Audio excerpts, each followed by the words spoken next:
ரைஸ்க்காகட்டும், தோசை, இட்லி எல்லாத்துக்கூடவுமே இந்த side dish வந்து ரொம்ப யம்மியான ஒரு சைட் டிஷ். இந்த ரெசிபி பிடிச்சிருந்ததுன்னா கண்டிப்பாக லைக் பண்ணுங்க, ஷேர் பண்ணுங்க, நம்ம சேனலை சப்ஸ்கிரைப் பண்ணுங்க ஃப்ரெண்ட்ஸ். தேங்க்ஸ் ஃபார் வாட்சிங்.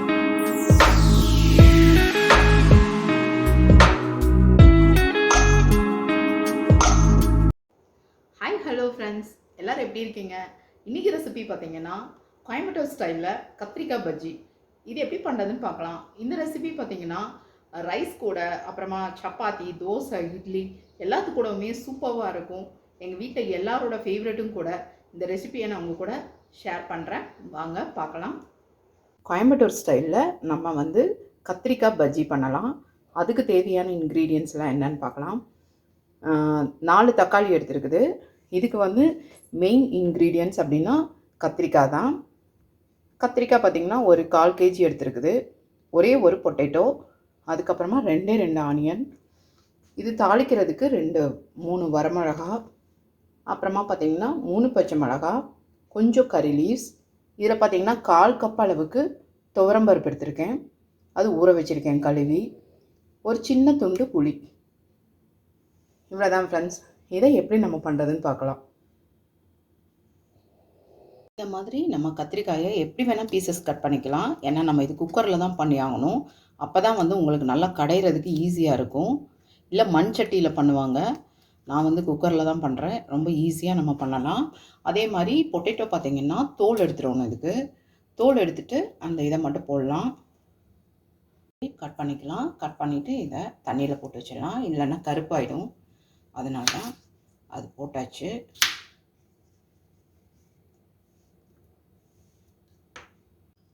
ஆனியன் பார்த்திங்கன்னா நீட்ட வாக்கில் கட் பண்ணாலும் சரி, எப்படி கட் பண்ணாலும் சரி, ஏன்னா நம்ம குக்கரில் தான் வேக வைக்கிறோம். அதனால் 1 2 நம்ம கட் பண்ணி வச்சுக்கலாம்.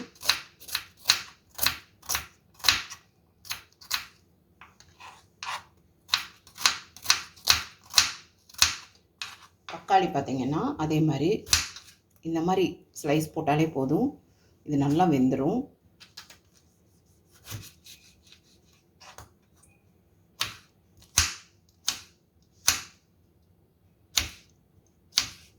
இப்படி வச்சிடலாம்.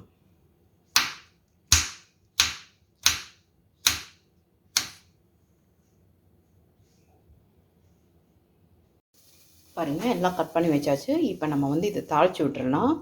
நான் பாருங்கள் குக்கர் வச்சிட்டேன். இதுக்கு பார்த்திங்கன்னா ஒரு 2 டேபிள் ஸ்பூன் அளவுக்கு ஆயில் போடலாம். இந்த ரெசிபியெல்லாம் பார்த்திங்கன்னா நல்லாவே இருக்கும். ஒரு 2-3 டேஸ்க்கு நமக்கு கெட்டு போகாது. இப்போ எங்கேயாவது ஊருக்கெல்லாம் போகிறோம் அப்படின்னா நம்ம வீட்டில் இதை வந்து ஸ்டோர் பண்ணி வச்சுக்கலாம் ஃப்ரிட்ஜில். குழந்தைங்க எடுத்து சூடு பண்ணி அப்படியே சாப்பிட்டுக்குவாங்க. இது இட்லி, தோசை, அதுக்கப்புறமா பார்த்திங்கன்னா சப்பாத்தி, ரைஸ் கூட ஈவன் ரொம்ப நல்லாயிருக்கும். எண்ணெய் நல்லா சூடாயிடுச்சு. இதில் ஒரு 1/2 டீஸ்பூன் அளவுக்கு கடுகு போட்டுக்கலாம். கொஞ்சம் வந்துட்டு ஜீரகம் போட்டுக்கலாம். ஒரு 1/2 டீஸ்பூன் அளவுக்கு உளுந்து போட்டுக்கலாம்.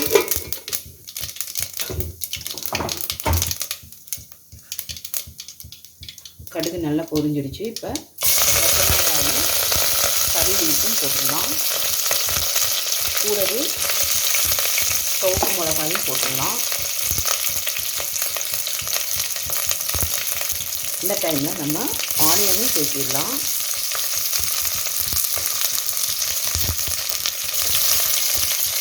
இதுக்கு தேவையான அளவு உப்பு சேர்த்துக்கலாம். இப்போ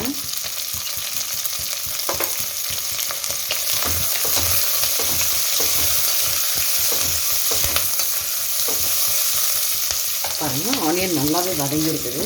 இந்த டைமில் நம்ம கட் பண்ணி வச்ச தக்காளியை இப்போ சேர்த்துக்கலாம்.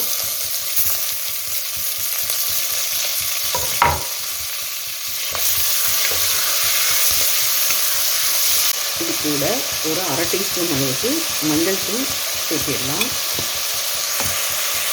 சாம்பார் தூள் எது இருந்தாலும் சரி ஒரு 1 டீஸ்பூன் அளவுக்கு சேர்த்திக்கோங்க.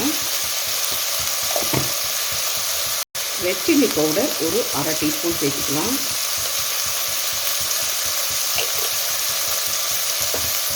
அவ்வளோதான் இதில் சேர்க்க வேண்டிய மசாலாலாம். இதை வந்து நல்லா நம்ம வந்து கலந்து விட்டுடலாம். தக்காளி வந்து ஃபுல்லாக மசியணும் அப்படிங்கிறது இல்லை, நம்ம இது பார்த்திங்கன்னா கொஞ்சம் இந்த அளவுக்கு இந்த பதம் இருக்கும்போதே பார்த்திங்கன்னா நம்ம வந்து தக்காளியெல்லாம் கட் பண்ணி வச்ச கத்திரிக்காய், உருளைக்கிழங்கு எல்லாமே நம்ம வந்து இதில் சேர்த்திட்டோம் அப்படின்னா நல்லா சீக்கிரமாக வெந்துடும். ஏன்னா நம்ம இது வந்து விசில் தான் விட போகிறோம். ஒரு 5-6 விசில் விடலாம். நல்லா மையாக வந்து அது நல்லா வெந்துடும். இந்த டைமில் நம்ம கட் பண்ணி வச்ச கத்திரிக்காயும் உருளைக்கிழங்கு சேர்த்திடலாம்.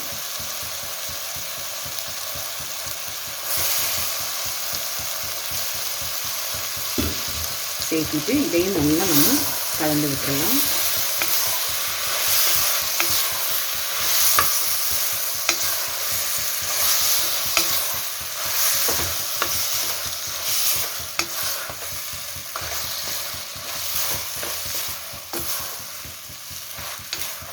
இதெல்லாம் ரொம்ப ஈஸியான ஒரு ரெசிபி. காலையில் எழுந்திரிச்சே வந்து நம்ம இதெல்லாம் பண்ணினோம்னா ஈஸியாக நம்ம வந்து டிஃபன் பாக்ஸுக்கும் கொடுக்கலாம். அதே டைமில் நம்ம மத்தியானம் லஞ்சுக்கும் நம்ம வச்சுக்கலாம்.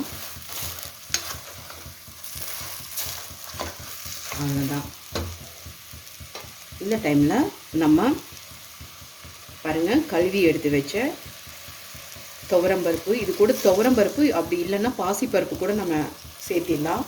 நான் வந்து துவரம்பருப்பு தான் சேர்த்துவேன். புளி எல்லாத்தையும் நம்ம இதில் சேர்த்திட்டு 1 கிளாஸ் அளவுக்கு தண்ணி, இது மூழ்கிற அளவுக்கு நம்ம தண்ணி இதில் சேர்த்தணும். ஏன்னா அப்போ தான் வந்து உங்களுக்கு துவரம்பருப்பு வேகும். ஏன்னா புளியெல்லாம் போட்டிருக்கோம். ஸோ துவரம்பருப்பு வேகிறதுக்கு லேட் ஆகும். அப்படிங்கிறக்காக தான் வந்து ஒரு அரை மணி நேரத்துக்கு முன்னாடியே பருப்பு வந்து ஊற வச்சாச்சு. அது இதில் தண்ணி நம்ம சேர்த்திடலாம்.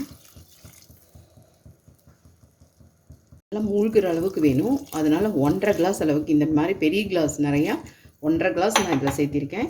இப்போ மட்டும் உப்பு மட்டும் எப்படி இருக்குது அப்படின்னு டேஸ்ட் பார்த்துட்டு நம்ம இதில் சேர்த்திக்கலாம். நான் இப்போ ஒரு அரை டீஸ்பூன் அளவுக்கு கல் உப்பு சேர்த்திருக்கேன்.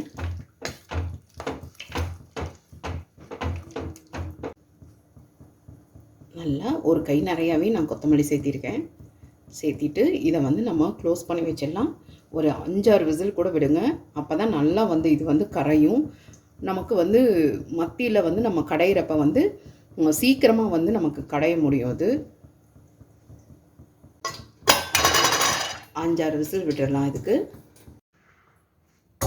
பாருங்கள், நம்ம கத்திரிக்காய் பஜ்ஜி சூப்பராக ரெடியாக இருக்குது.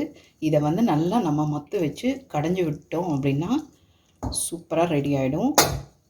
ரொம்ப ஈஸி தான் நமக்கு இது பண்ணுறது.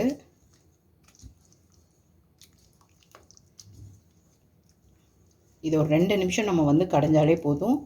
நல்லா வந்து கடைஞ்சிரும். ஏன்னா நம்ம வந்து 5-6 விசில் விட்டு நம்ம எடுத்துருக்கோம். அதனால தான் ஈஸியாக நமக்கு கடையுது. இது நம்ம கடைஞ்சாச்சு. பாருங்கள், ரொம்பவும் கடைஞ்சால் நல்லாவும் இருக்காது. பாருங்கள், இந்த பதத்துக்கு நம்ம கடைஞ்சி எடுத்துக்கலாம். ஆக்சுவலாக வந்து அந்த கத்திரிக்காயோட அந்த இதெல்லாம் தெரியணும். அப்போ தான் வந்து இது ரொம்ப நல்லாயிருக்கும். பாருங்கள், முழுசாகவும் இல்லை, அதே டைமில் ஃபுல்லாகவும் மசியல. அதனால் வந்து இந்த மாதிரி பதத்துக்கு நம்ம வந்து இதை நம்ம எடுத்துக்கணும். இது பார்த்திங்கன்னா பர்ஃபெக்டாக இருக்குது. காரம், உப்பு, புளி எல்லாமேவும். இது சப்பாத்திக்கு சூப்பராக இருக்கும், யம்மியாக இருக்கும். சப்பாத்திக்காகட்டும், ரைஸுக்காகட்டும், தோசை, இட்லி எல்லாத்துக்கூடவுமே இது சைடிஷ் வந்து ரொம்ப யம்மியான ஒரு சைடிஷ். இந்த ரெசிபி பிடிச்சிருந்ததுன்னா கண்டிப்பாக லைக் பண்ணுங்கள், ஷேர் பண்ணுங்கள், நம்ம சேனலை சப்ஸ்கிரைப் பண்ணுங்கள் ஃப்ரெண்ட்ஸ். தேங்க்ஸ் ஃபார் வாட்சிங்.